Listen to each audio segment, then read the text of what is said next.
kalees ujelletii afaan qootu irraa nyaataa ture adda ammoo ujelleen addunyaa irraa nyaataa arti jedhee ilaala. Mana bultii addaa kan durii Adaamaa fa'aa naannoo Addis Ababaa tan fa'aa wanni itti himan. Jabeenni akkana horsiisee bula warra durii looniif gaala tiffatu malee homaan beeknu barannoota hagan keessaa babal'achuun.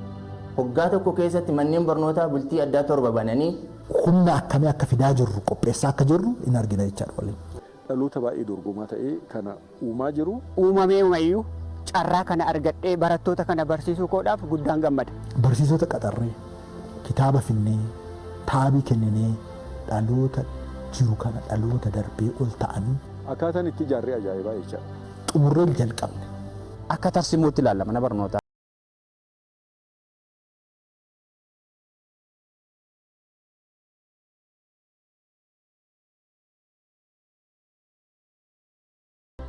Sadarkaa guddinaa fi qaroomina dhalli namaa har'arra ga'eef boorri yaada barnootaan beekumsa horatee gabbatittu dhaloota qaree addunyaa jijjiire.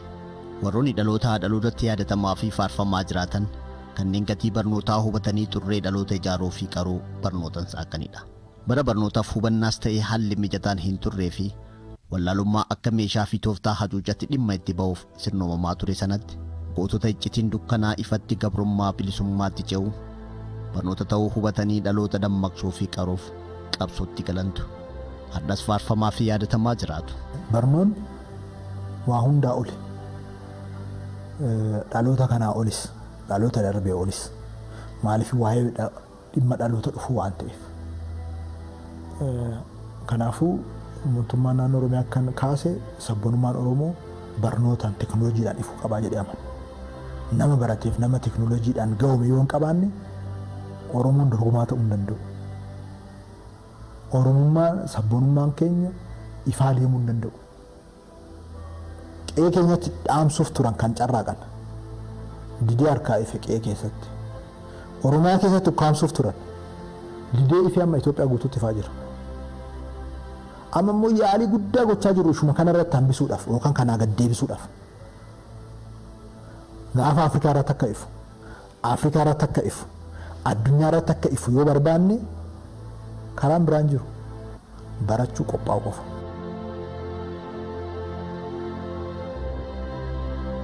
Gootummaan gootaa dhaloota ijaaruu fi qaruudha. Dhaloota ijaaramee fi qarameettuu fala rakkoo ta'ee rakkoo bal'ootti ja'a. Dhaloonni waa hunda dhaala. Kan ce'ee ceesisus dhaloota. Dhaloota barnootaan qaramee beekumsaa fi dandeettiin gahoomittuu gaariitti bahan abdatama. Kana hunda barnoota bu'uura. Ifatu dukkana saaqa.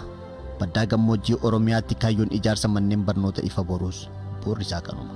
Barnoota keenya keessatti bu'uura guddaa kaa'ameera jedhee kan amanu manneen barnoota bultii addaati. Bultii addaa kanaan dura waldaa misooma Oromiyaatiin hojjetamaa jiru hojiirra oolee giddugaleessa godhannee muuxannoo achirra jiru fudhannee manneen barnoota bultii addaa istaandaardii isaa eegee akka ijaaramu mootummaan naannoo Oromiyaa murteessee 7 ijaarree jirra. Najjoo irratti, Baddallee irratti, Yaabelloo irratti, Nageellee Boronaa irratti, Amboo irratti, Dodolaa irratti, Harammayaa irratti hojjetamee jira. Manneen barnoota akkasumaan akkuma dhaqxanii ilaaltan akkasumaan ta'an oduun ta'an manneen barnoota keessoo isaaniitti indoor geemii qaban, swimming puulii qaban, manneen kitaabaa laaboraatoorii gahumsa isaa eeggate qabanidha. Manneen barnoota keenya hunda sadarkaa isaaniitti fiduu qabna. Garuu amma hunda finnutti hunda dhabnee hin jiraannu. Kanaaf iddoo illiitii isa dhumaatti uumnu ijoollee gahumsa guddaa qabanitti uumnu jenneetu qopheessine. Kaayyoon isaa ijoolleen manneen barnoota adda addaa keessa jiran kutaa 8tti darban qoramaniitu dorgomaniitu ijoolleen toop ta'an iddoo hundaa walitti qabamanii manneen barnoota kana keessa achi oolanii bulanii achi nyaatanii dhuganiitu achitti baratu jechuudha. Ijoolleen kun kara fuulduraa biyya kana keessatti namoonni isaan uumaa manneen barnoota 7 kana keessaa bahu. Fi bultii addaa Adaamaa fi as kan Bishooftu jiru. Maal akka fakkaannu waggoota darban dhufu laalla. Maaliif barana sibanni irra kutaa 9 barachaa jiru. Waggaa arfanarraa hin qoramu ijoolleen kun kutaa 12ffaa.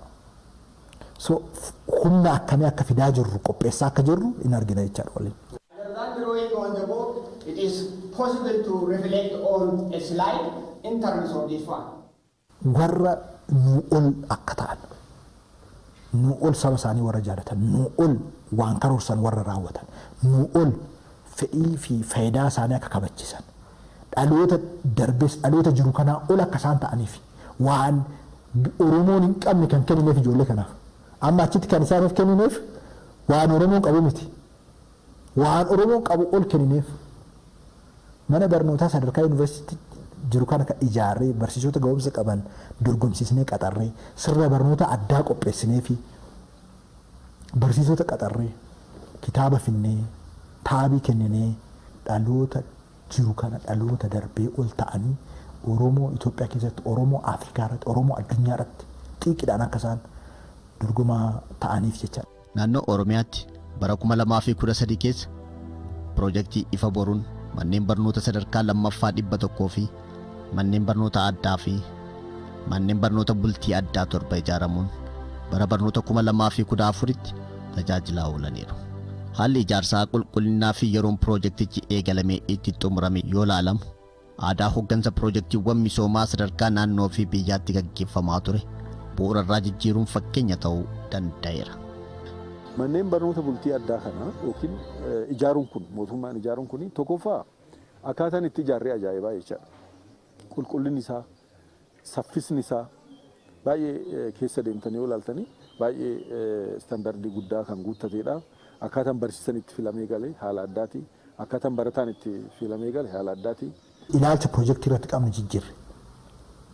Kanaan dura piroojeektiin yeroo jalqabamu akkuma dhumneef jalqabama. Innuma jalqabamuyyuu. Fakkeenyaaf haayiskuulii tokko jalqabdee waggaa waggaadhaan miiliyoona 2 miiliyoona 1 qabdaa footee bajata hin xumuriin iyyattee itti jechaadha. Ni maal gooneet xumurree jalqabne.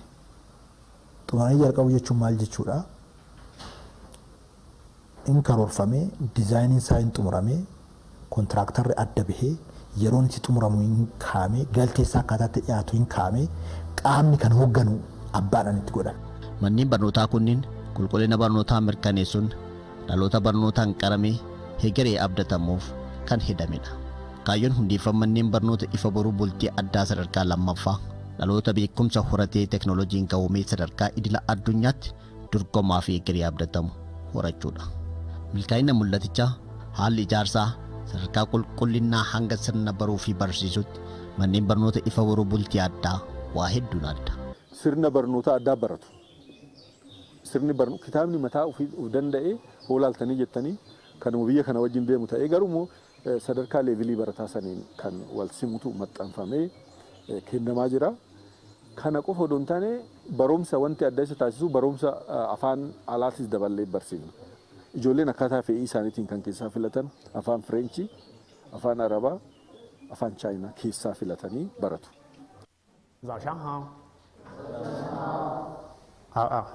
Today we will start lesson 6. 今天我开始第6课。第6课说了，我会说汉语，我会说汉语。打完的跟我读。Addunyaa akkamii keessatti kan hojjennu kan jedhu akka barataniif area studies jennee qopheessineef jira jechaadha barnoota of danda'e.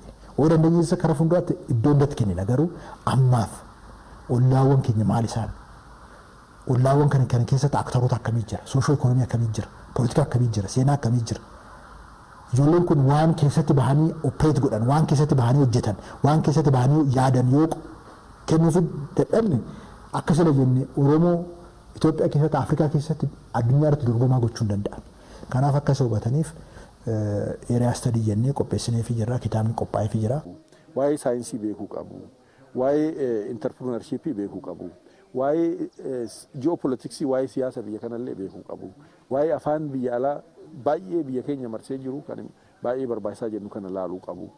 Kanaafi dhaloota baay'ee dorgomaa ta'ee kana uumaa jiru. Kanaaf hamileen barsiisan achi keessatti uummataa jiru illee akkaataan isaan ijoolleetti gargaaraa jiran baay'ee kan abdii namaa kennu jechaadha. Manneen barnootaa bultii addaa bara 2014 kana keessa barattoota 1522 simatee yeroo ammaa kana bulchuuf nyaachisuun dhiyeessii garaagaraa guutee yeroo har'aa kanatti barsiisaa jiraachuun isaa beekamaadha. Egaa as keessatti yeroo kana kaasnu manneen barnootaa bultii addaa kuni gola Oromiyaa godinaalee adda addaa giddugaleessa barattoota kanaaf kan ta'uu danda'u iddoo adda addaa torbatti ijaaree bara kana hojii baruuf barsiisuu karaa ifaa ta'een dorgomtoota keenya fudhatee yeroo ammaa kana barsiisaa jiraachuun isaa beekamaadha.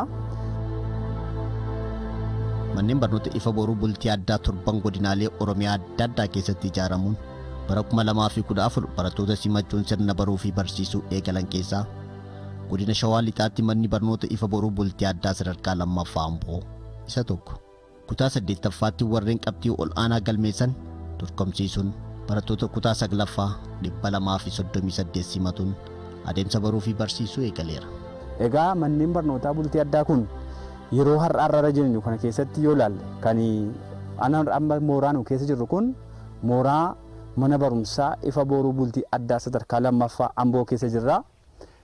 Gara cina koo kanattis kan agartan gamoowwan adda addaa gamoowwan workshooppii laayibrarii dijitaalii akkasumas immoo laaboraatoorii garaagaraati kan cina mirga koo argamu kuni kan gara kan jiran immoo adiministireeshinii dabalatee kilaasruumii kireeshinii barattoonni yeroo boqonnaa isaanii dubbisanitti kan keessatti bohaaranii fi yookaan bashannan ta'uu isaati. Qe'een mana barnootaa ifa boruu bultii addaa sadarkaa lammaffaa Amboo bilookiiwwan ijaarsaa tajaajila garaagaraa oolan hedduu qaba. Daree barnootaa doormitarii yookaan lafa bultii hanga kaafteeriyaatti, laayibraarii workshooppii hanga laaboraatooriitti, dirree ispoortii bakka daakii bishaanii hanga kaafteeriyaatti bifa ammayyaan sirnoomeera. Manneen barnootaa kana keessatti barattoota kennaa addaa qabaniif giddugalii dandeettii kalaqaa qaban itti gabbifatan workshooppiin ijaarameera. Manni barumsaa ifa boruu bultii addaa sadarkaa lammaffaa kun hektaara inni irratti ijaaramee jiru ka'umsaaf hektaara 16 garuu manneen barnootaa keenya baay'een isaanii 17 akka hanga 21tti kan qabatee jiru ta'uu isaati jechuudha. Gamoowwan hektaarota kana irratti kan jiranii gara gamoo 17ti jechuudha. Gara gamoo 17 irratti ijaaramee jira. Gamoowwan kunis akkuma isin argaa jirtan kun mooraa manneen barnootaa kun keessatti kan argamu gamoowwan ishuu fi bu'uura barattoota kanaaf ta'uu danda'aniin kan ijaaramee jira ta'uu isaati. Barattoonni fedhii adda addaa qabu, dandeettii adda addaa qabu, kennaa adda addaa qabu. Kanaaf iddoo isaan itti kennaa isaanii kana gabbifatan woorkishooppiitu jira. Woorkishooppiin kun tokkoffaa barattoonni kalaqa adda addaa achi keessatti akka isaan kalaqan isaan gargaara. Inni biroon laaboonni adda addaa laabiin ICT fi laabiin afaanota adda addaa achirratti gurmaa'ee jira jechuudha. Laabiin afaanii yookiin laaboraatooriin afaanii sadarkaa yuunivarsiitiitti malee sadarkaa mana barumsaa sadarkaa lammaffaa keessatti gurmaa'ee biyya keenya keessatti hin jiru. Mana barumsaa kana keessatti garuu kutaa mataa isaa danda'ee jira. Kun adda isa godha. Gama mana dubbisaattis yoo dabarre manni dubbisaa maanuwaalii jira. Manneen barnootaa keenya sadarkaa lammaffaa keessa mana barumsaa kana keessa garuu mana barumsaa maanuwaalii mana dubbisaa maanuwaaliitti dabalee maanuwaalii gaafa jennu kitaabuma jiranirraa kan dubbisan jechuudha. Isatti dabalee digital library kan jedhamu barattoonni kitaabota gatii qaqqaalii ta'an ofii isaanii argatanii bitachuu kan hin dandeenye gabaarraas bitamuu kan hin dandeenye garuu immoo soofti koppii isaanii kan argachuu danda'an kompiitaratti bu'ee fi viidiyoo adda addaa akka salphaatti argachuu kan hin dandeenye laabii intarnaashinaal ta'an akka salphaatti argachuu kan hin dandeenye achirratti fe'amee fi haala salphaatiin digital library kanatti fayyadamaa jiru jechuudha. Mana dubbisaa keessa kana jira. Haalli bariif barsiisuu amma irra jiru baay'ee gaariidha jechuudha. Fakkeenyaaf amma laaboraatooriin kan fiiziksii, keemistirii, baayoloojii adda addaan qabna. ICT laabii qabna. Akkasumallee laayibrarii qabna. Haalli barsiisuus barsiisonni keenyas akkasuma barsiisota ciccimoo dorgomanii dhufanii akkasumas otoo guyyaa halkan hin jedhin kan nu barsiisanidha. Akkasumas naayit kilaas tuutooriyaalii kan qabnu yoo ta'u laayibrarii keessas kitaaboleen baay'een kan nu guutamanii jiran yoo ta'u haalli bariif barsiisuu mana barumsaa kanaa baay'ee haala gaariirra jira jechuun ni danda'ama.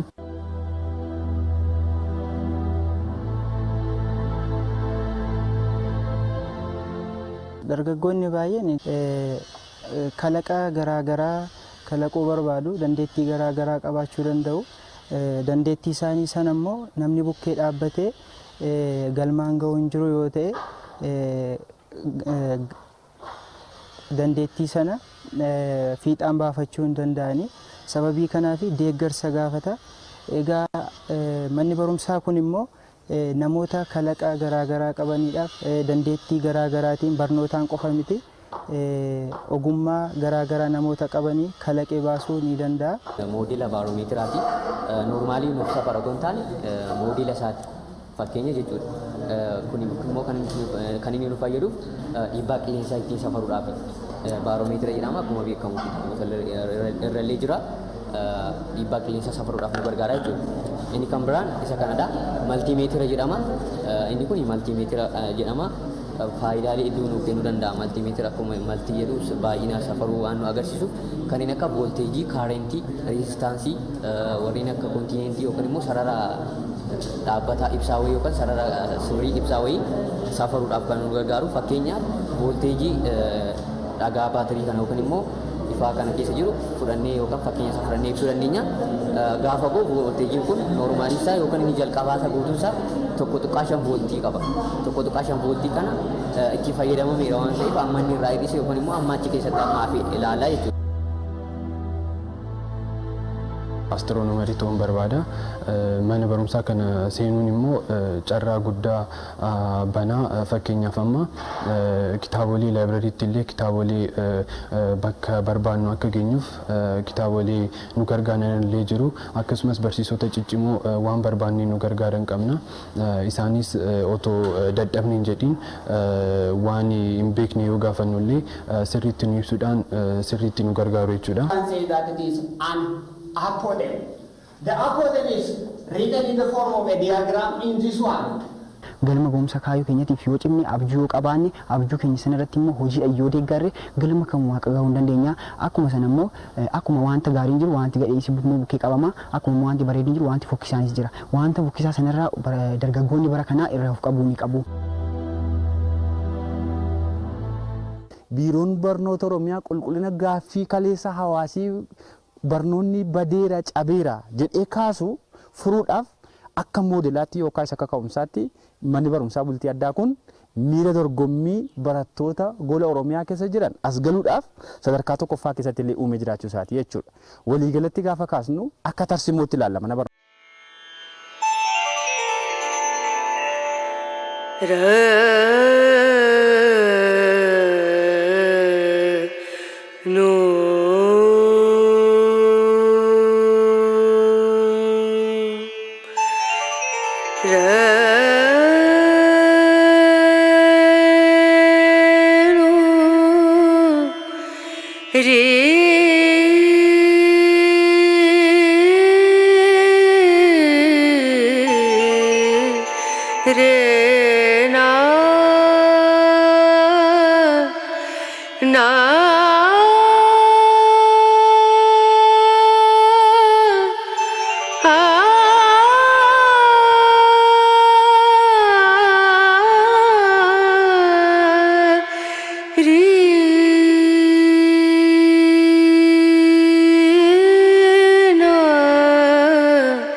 को मना पिया को मना पिया को मना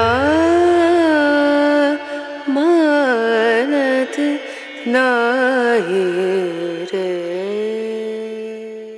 adda addaa qaban irratti agarsiisanii daawwattoonni kun bakka daawwattoonni ta'anidha. Kun immoo waltajjiidha. Asirratti barattoonni waltajjii kanarratti bahanii kennaa isaanii kan agarsiisu karaa tokkoon kana. Karaa adda biraatiin immoo barattoonni kun maatii isaanii irraa fagaatanii jiru waan ta'eef iddoo itti wal bohaarsanii fi iddoo itti wal bashannan kun daa'imman guddina hin xumurre umurii waggaa 13 waggaa 14tti kan isaan as galan. Kanaaf tokkoffaa guddina hin xumurre waan ta'eef aannan argatanii guddina daa'immaniif tajaajila. Inni biroon immoo nyaata madaalawaa argachuudhaaf aannan murteessaadha. Kanaaf daa'imman kun aannan asumaa fayyadama, nyaata madaalawaa fayyadama, nyaata madaalawaa argatanii barnoota isaaniitti akka isaan cimaniif asuma keessatti loon horsiifamee daa'imman aannan argataa akka isaan barataniif manni kun asitti ijaarame jechuudha. Manni barnoota ifa boruu bultii addaa Dodolaa sadarkaa lammaffaa manneen barnoota ifa boruu bultii addaa torban keessaa ijaarsi isaa bara 2013 keessa jalqabamee xumuramuun bara barnoota 2014tti barattoota 240 simatee adeemsa baruu fi barsiisuu eegaleera. Ga'een mana barnootaa kun gamoowwan tajaajila garaagaraa oolan hedduu guuttataadha. Daree barnootaa, laayibiraarii, laaboraatoorii, doormitarii, kaafteeriyaa, bakka bashannanaa fi ispoortii, lafa daakkii bishaanii fi kanneen biroo qaba. Manni barnootaa kun mana barnootaa bultii addaa Dodolaati. Bara darbe inisheetiivii haaraan biiroo barnoota Oromiyaa fi mootummaa naannoo Oromiyaatiin tajaajila barattoota ciisichaa kennuudhaaf bara darbe kan hundaa'edha.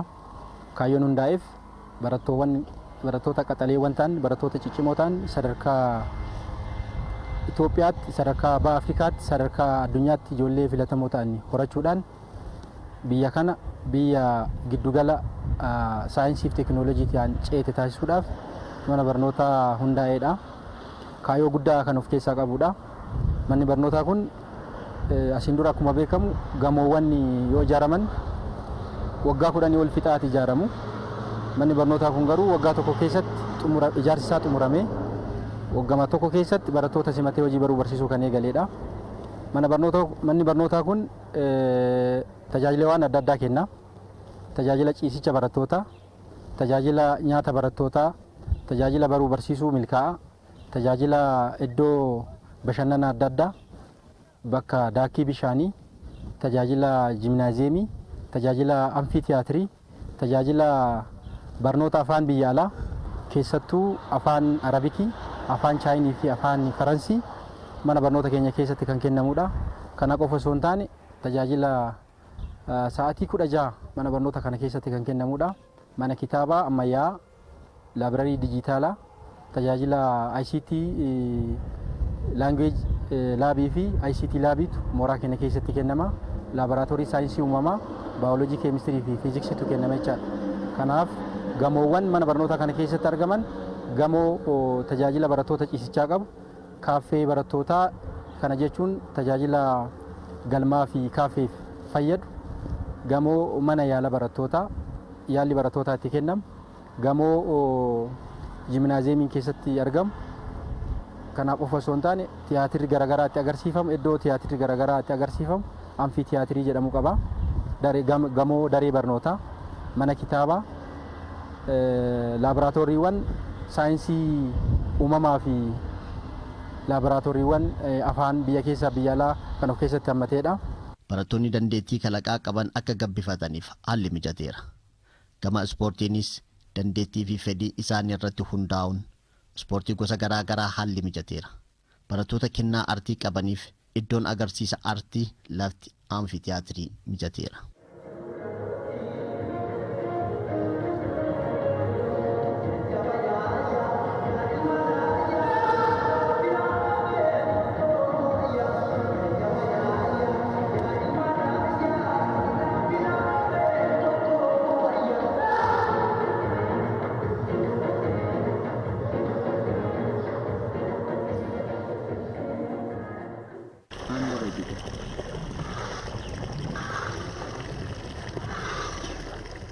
Mana barnoota bultii addaa kana keessatti barsiisonni barattoota qaxalee kanneen barsiisaa jiran kaka'umsaa fi hamilee guddaa sirna baruu fi barsiisuu adeemsisaara.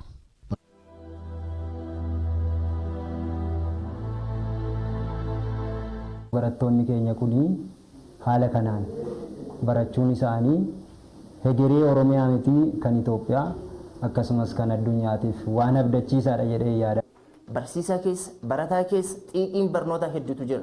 For instance Oromoon duraan baratee akka lammiin kun yookiin sabni kun baay'inni isaatiin dachaa ta'etti qaamni barate baay'een keessa bahee hin jiru.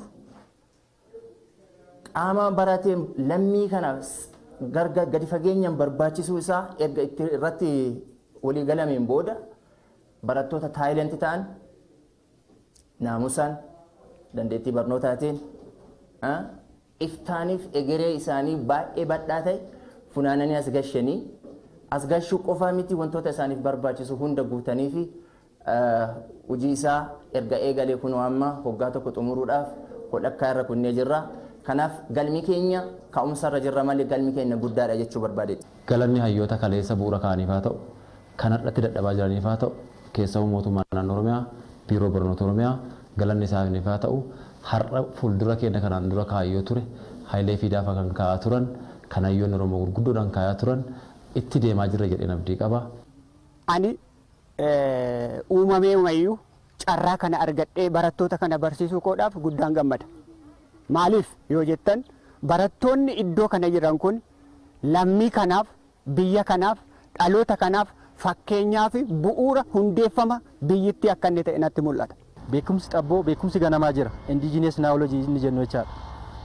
Duudhaa sirna gadaa, duudhaa hawaasa keenyaa, duudhaa mana barnootaa kana keessatti horatamaa deemuu fi hanga sadarkaa addunyaatti siyaasa dinagdee addunyaa kanaa keessatti shoora inni taphatu guddaadha waan ta'eef kanaaf kan horatamaa jiran. Barattoota teen safuu hawaasaa keessatti qaban beekumsa xabboo isaan jalqaba qaban mana barumsaa kana keessatti bifa indigenization ta'een barsiisnee safuu isaanii qabatanii duudhaa uummanni Oromoo qabu aadaa uummanni Oromoo kaleessa ganamaa qabu sana qabatanii guutuu addunyaatti akka agarsiisaniif qaroowwan keenya akkasumatti qaxaleewwan keenya waan ta'eef agarsiistuu keenya kana oomishnee gabaa addunyaatiif dhiyeessuu qabna. Nutis kana bu'uura godhachuudhaan barattoonni barumsa keenya irratti cimnee hojjennee waadaa uummanni keenya nu kenne kana galmaan gahuudhaaf hojjechaarra. Wanta goonuu qabnu hundaaf yeroo ni qaba. Yeroon keenya yookaan umuriin keenya kun immoo kan barnootaaf barnoota qofa. Kanaafuu umurii keenya yeroo keenya wanta barbaachisu qofatti fayyadamu. Wanta gara fuulduraatti ta'uu barbaadu dooktara dooktara yoo ta'e dooktara akkana odoo hin ta'in akkuma beekamu dooktara jechuun wanta namaaf dhibee ta'e wanta nama rakkise dawaa kan kennudha. Anis gara fuulduraatti dawaa biyya keenyaaf rakkoo biyya keenyaa fi addunyaadhaaf wanta dawaa ta'u uumuudhaaf. Akka idila addunyaatti dorgomaa akka ta'anitti sirna barnootaa bocameen kan barataa jiranidha. Haala qabatama siyaasa naannoo gaanfa Afrikaa fi addunyaa jalaa qixaan hubatanii akka deemaniif afaaninis wal qabatee afaan Chaayinaa, Arabaa, Firaans filannoo isaaniitiin barachuu irratti argamu. Mana barnootaa keessatti tajaajiloota garaagaraa jira. Tajaajiloota saniin keessaa yoo kaasne inni tokko digital libraryidha. Inni biraan ICT lab, chemistry lab, biology lab akkasumas foreign language kanneen akka Chaayiniif, Arabiffaa fi Faransaay ni baranna. Kunniin immoo kaayyoo nu gara fuulduraatiif deemaa jirruuf gargaarsa guddaa nu ta'an jechuudha. Haalli barnootaa asitti baay'ee gaariidha. Akkuma argamus laabii adda addaan jira. Kan ICT, kan language illee jira. Kan dabalataan immoo afaanonni sadii ni jiru. Isaan keessaa immoo filannee kan baranne ni jira. Fakkeenyaaf an Chinese ni baradha. 我会说韩语什么意思？中国什么意思？中国什么意思 ？What does it mean in Chinese? Afaan Chaayinifaa kun kaayyoo mataa sadii qaba. Gubbaa maagaafaa nu ergamne akka ijoollee kana barsiisnu jechuudha. Gara fuulduraatti carraa bal'aa kanneen akka iskoolaarshiipii garaagaraatiif carraa bal'aa isaaniif uumuuf jedhame jechuudha. Kan afaan Chaayinifaa barsiisu. Akkasumas immoo barsiisuu qofa osoo hin taane laanguweejii laabiin irratti akkuma seentanii agartanii kan faasilitiin guutameefidha. Laanguweejii laabii jira kompiitaraan akkasuma wanti hundumtu guutee fi kan bartanidha. Maatiin barattootaa fi hawaasni naannoo mana barnootaa ifa boruu bultii addaa sadarkaa lammaffaa Dodolaa banamuu mana barnootaa kanatti gammachuu guddaa qabu. Salphataana kaleessa ana qofatu irraa nyaataa ture. Namoota na fakkaatu nama muraasa irraa nyaataa ture. Amma ijoolleen Oromiyaa hundi irratti baratte boruta addunyaa taatu.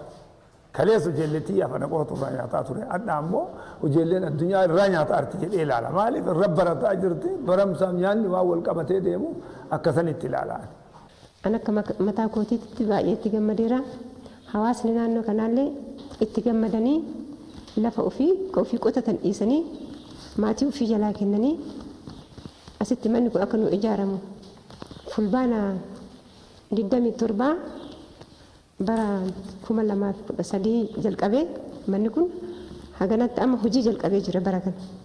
Hundaa'uun mana barnootaa egeree Oromoo fi Oromiyaa gaanfa Afrikaa fi addunyaa abdii guddaadha. Barattoonni kunis egeree biyyaa abdiidha. Barattoota maatii bira ta'anis ta'e barattoota mana barumsa akka kiyyaa bultii addaa kana keessa barataa jiraniif wanti an dhaamuu barbaadu jireenya amma jiru keessaa fi biyya keenya rakkoo jirtu keessaa baasuudhaaf furmaanni inni guddaan barnoota. Sababa kana waan ta'eef barnoota kanarratti cimaatii hojjedhaa. Barnootaaf iddoo baay'ee kennuun barbaachisaadha. Korbatti yoo baratan barnootaaf iddoo guddaa yoo kennan bakkee guddaa ga'uu ni danda'ama. Kanaafuu asitti immoo haala gaariin barsiisonni illee waan barsiisaniif wanta ati karoorsiteef iddoo guddaa yookaan akka bira geessuuf haala gaariin nama jajjabeessu. Hojiin gootaa dhaloota horata. Seenaa gootaan dhaloonni onnatee hojii caalmaaf xiqqeeffata. Manneen barnoota ifa boruu bultii addaa keessatti siidaan hayyootaaf gootota Oromoo ijaarameera. Fakkeenyaaf mana barnoota ifa boruu bultii addaa sadarkaa lammaffaa Aamboo keessatti siidaan Onosmoos Nasiib dhaabbateera. Mana barumsa ifa boruu bultii addaa sadarkaa lammaffaa Dodolaatti siidaan Dr. Haayilee Fiidaa dhaabbateera. Hayyoonni keenya beektonni keenya Oromoo fi Oromiyaa irraa tan arguudhaaf shoora isaan taphataa turan guddaadha. Kana keessatti hayyoonni gurguddoon akka Dr. Haayilee Fiidaa, kan akka Waaqoo Guutuu, kan akka Sheek Bakarii Saaphalloo, kan hayyoota hedduutu jira. Kan akka Jaarraa Abbaa Gadaa shoora isaan Oromoo fi Oromiyaa irraa tan hundeessuudhaaf taphataa turan olaanaadha waan ta'eef akkasuma siidaan Dr. Haayilee Fiidaa mooraa kana keessatti hundaa'edha. Kun ijoollee keenyaaf ijoollee Oromootiif mul'ata addaatti dabala.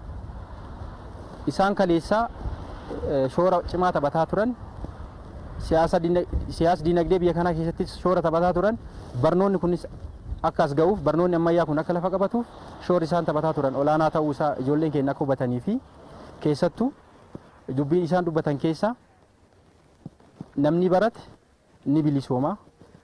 Barachuun bilisoomuudhaaf barachuun murteessaa akka ta'e barachuun keessattuu akka hidhannootti akka ilaalamu akka nama qaama hidhateetti akka ilaalamu Dr. Haayilee Fiidaan suuraan asitti argitan kun irratti kan barraa'e kan agarsiisudha.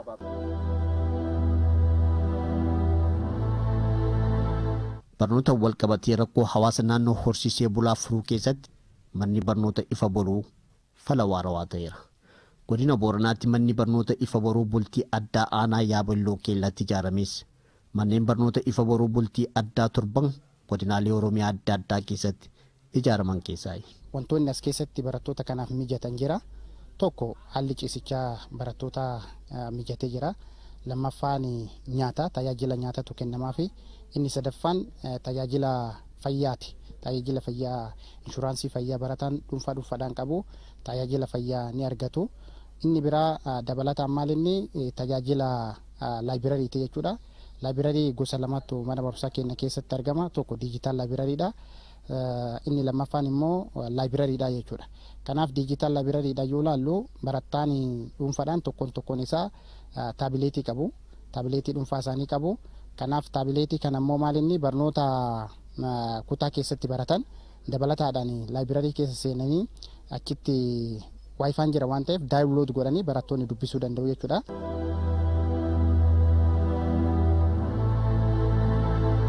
Barumsi koo xumuree qabxii gaarii galmeessise maatii kiyyaas ofii kootiin maqaa gaarii galmeessise biyya kiyyaas guddisuuf qophii. Carraa kana argachuu kiyyaa fi baay'een gammada. gammachuu guddaatu fuulduraaf ammoo kanaa miti kan kana caalullee akka argadhu cimee hojjechuu fi jabina guddaatu narraan eegama. Godina kunam godina horsiisee bulaan kee jiru waan akkana kan arguuni guddoo gammanna. Carraa akkanaa lafa horsiisee bulaa keessatti waan durii hin jirre ifa boruu kan amma mana bultii addaa kan durii Adaamaa fa'aa naannoo Addis Ababaa fa'aa wanni itti himani. Amma siin nageellee Booranaallee hin jira. Yaabellaan horsiisee bulaan jira. Tun gammachuu guddoo waan akka malee jajjabeeffamuu qabaati. Waan namni argan gammachuu guddoon nu dhaga'ama. Kanaafuu carraan akkanaa kunin yoo lafti tan rabbiin nagaa kenneefi ganni 5 dhibii amma yuunivarsiitiin Booranaa tana mani bultee addaa kana waan dhaloota itti oomishan. Jabeenni akkana horsiisee bulaa warra durii looniif gaala tiffate malee ooman beeknu barannooti hagan keessaa babal'achuun waaqaa guddoo galata galchine. Kanaaf yuunivarsiitiin jenne bultii addaa hin jenne waan dansaa arganne waan dansaa kan dhalataan kennallee barannoota dansaa keessatti argachuu mala akkasuma jajjabaatee barsiisaan kennallee walirra walaalaa ileebelman kanaan seennalleen boriin seenaan ka jedhu ilmaan teennalleen gar dorgomii seente barsiisaan asiin nuu qaxarabelleen ilmaan horsiisee bulaatan akkisiin jajjabaattee barannoota kan fiixaan baafat irrejje hooggansi harmi jirulleen ilmaan tummaan barachuu jirti jedhee adoo jiyaan edateeti waa fudhachuu qofaanin ilmaan horsiisee bulaatan akkisii waa baratte hooggansi yuunivarsiitichaa hin jenne mana bultii addaa hin jenne mana barumsaa kamuu keessatti akka hoogganaan ilmaan horsiisee bulaatan cimsu armumaan dhaamsidaa barafadha. Manni barumsaa kun lafa heektaara 17.5 irratti kan ijaaramaa jirudha. Manni barumsaa kan inni of keessatti hammatee jiru laaboraatoorii saayinsii 3 kan keemistirii, kan fiiziksii, kan baayoloojii hunduu xumuramee hojii keessa kan inni jiru. Akkasumas immoo laanguweeji laabiinis innis xumuramee kompiitara 43 kan of keessatti qabatu hojii keessa galee jira. Akkasumas immoo ICT seentariinis ijaaramee xumuramee hojii keessa kan jirudha. Kan biraa dabalataan workshooppii garaagaraa kutaa 3 kan qabunis xumuramee hojii keessa kan jirudha. Doormiin barattootaas kan dhiiraas kan dubaraas hundumtuu ijaaramee barattoonni kan itti tajaajilamaa jiranidha. Hundi isaa dhumeera jechuu hin dandeenye jechuudha. Gama biraatiin manni barumsichaa ijaarsawwan garaagaraa kan of keessatti hammatu keessaa jiimiin innis harkaa dhibbaan dhibbatti xumuramee meedaan isaa hojjetamee gara tajaajilaatti kan deemaa jirudha. Kiliinikiin fayyaa barattootaas immoo ijaaramee xumuramee jira. Bakki daakitii bishaanii ijaaramee xumuramee jira. Laawunchiin barattootaas yeroo darbe ijaaramee amma tajaajila kennaa jira. Manni barumsaa kun piroojeektiin guutumaan guutullee haa xumuramuu baate malee waan ijoollee simachuudhaaf nu barbaachisu hunda dafee guuttatee gaafa sadaasa sagal hanga 12tti bara 2014 kana keessa jechuudha.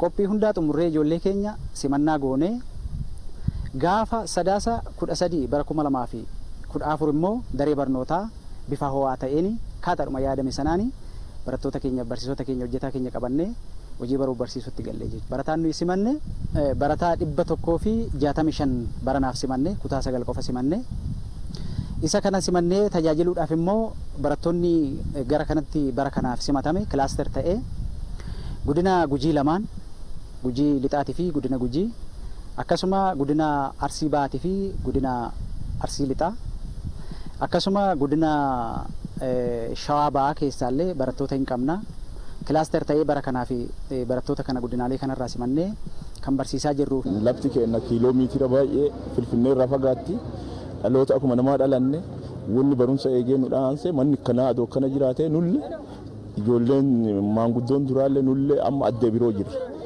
Isa kanarra mana akkanaa nu godhuu fi mana akkanaa nu ijaaruu mootummaan naannoo Oromiyaas biiroon barannoota Oromiyaa hunduu haa galatamu.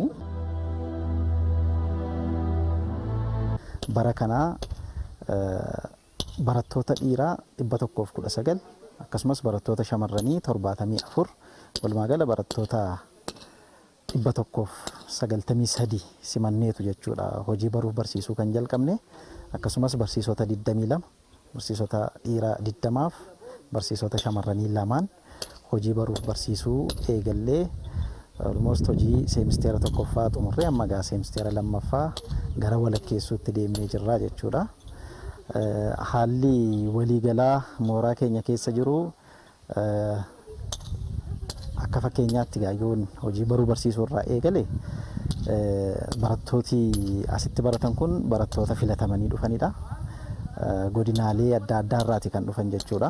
Godina Jimmaa, magaalaa Jimmaa, godina Iluu Abbaa Booraa, godina Buunoo Beddellee akkasumas godina Wallagga Ba'aa keessaa barattoota muraasa godinaalee kana shanan keessaati jechuudha barattoonni kan filatamanii dhufan. Qabxii barattoota keenyaa yeroo laallu baay'ee haala gaariirra jechuudha kan inni jiru. Qabxiin barattoota keenyaa seemisteera kana qabxiin baay'ee olaanaa galmaa'ee jira.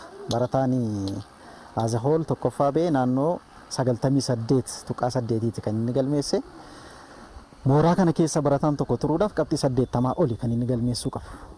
Barattoonni keenya hundi immoo qabxii 80 fi isaa ol galmeessuu akka danda'aniif hojii bal'aadha jechuudha kan hojjechaa jirru. Barattoonni keenya bu'uura boruurraa jalqabdanii jirtan amma manneen barnoota bultii addaatti haayiskuulota sadarkaa tokkoffaa hundi keessaniyyuu hiree jirutti gargaaramaa. Dhaloonni darbe kana hin arganne. Dhaloonni dhaloota kiyyaan dura jiru kana yaaduu hin danda'u. Anis hin arganne amma wanta isin argattan kana. Isin naannoon keessan uummanni keessan uummanni Oromoo isinii kenneera waan baay'ee. Hiree baay'ee isinii kenneera uummanni naannoo keenya. Mootummaa naannoo Oromiyaa waan qabu hunda isinii kennaa jira. Barsiisonni keenya dhugaa dubbachuudhaaf waan qabanii olitti isinii kennaa jiru. Hiree kanatti gargaaramaa. Jabaadhaa qo'adhaa. Naamusa gaarii qabaadhaa. Boru ijaaruudhaaf of qopheessaa. Teknooloojii faana oolaa. Kalaqaa. Sammuun keessan hin qabamin. Jabaadhaa baradhaas jechuun barbaada.